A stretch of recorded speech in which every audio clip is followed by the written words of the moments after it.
Atelier de formation, mes impressions sont très positives à trois niveaux. Le premier niveau, c'est d'abord par rapport à la thématique elle-même qui nous a réunis, une thématique importante, notamment une session de renforcement des capacités des réseaux des femmes et le réseau des jeunes sur l'architecture de paix de l'Union africaine et aussi l'architecture de la gouvernance. Autour de ça, nous avons discuté longuement sur ce que fait l'Union africaine, les relations qu'il y a entre l'Union africaine avec les CER, les communautés économiques et régionales, les mécanismes régionaux, mais aussi les actions sur le territoire des États. Alors, là où il y a l'aspect fondamental, je disais le premier élément autour de la thématique, c'est le fait que c'est une thématique d'actualité. Le deuxième niveau d'appréciation, pour moi, c'est l'assiduité. L'assiduité de participer au travail.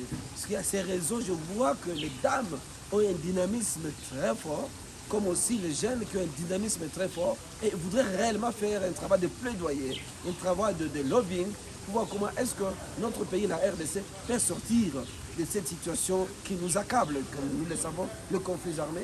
Et le troisième niveau des impressions que moi je formule, c'est en fait les outils que nous avons mis à la portée de cette audience. Et ces outils qui sont vraiment pour moi importants, bien fouillés, avec un contenu réel et qui va certainement nous aider à aller faire le travail sans beaucoup de doutes, sans beaucoup de difficultés. Voilà ce que moi je note comme impression. Quelles ont été les grandes recommandations?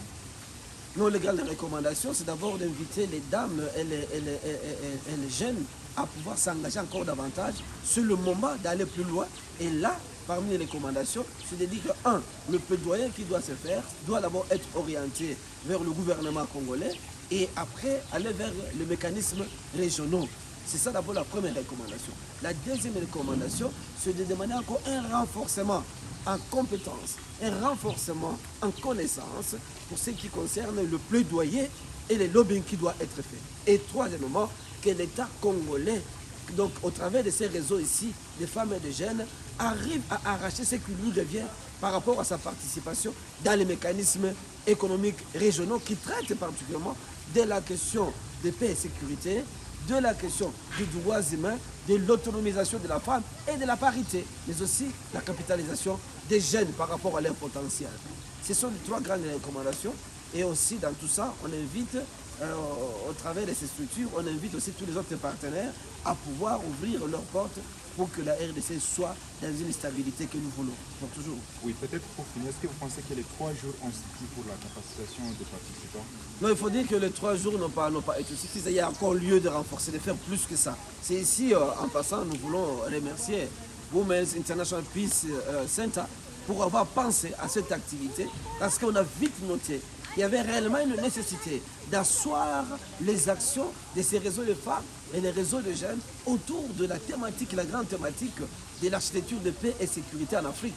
Et voir les mécanismes au travers de l'Union africaine, vous les CER, le MR, il y a un travail de fond qui doit être fait. Et donc, la demande serait que Women's International Peace Center puisse encore penser à d'autres sessions de formation, parce que là, on a d'élaborer le plan d'action et le plan de plaidoyer.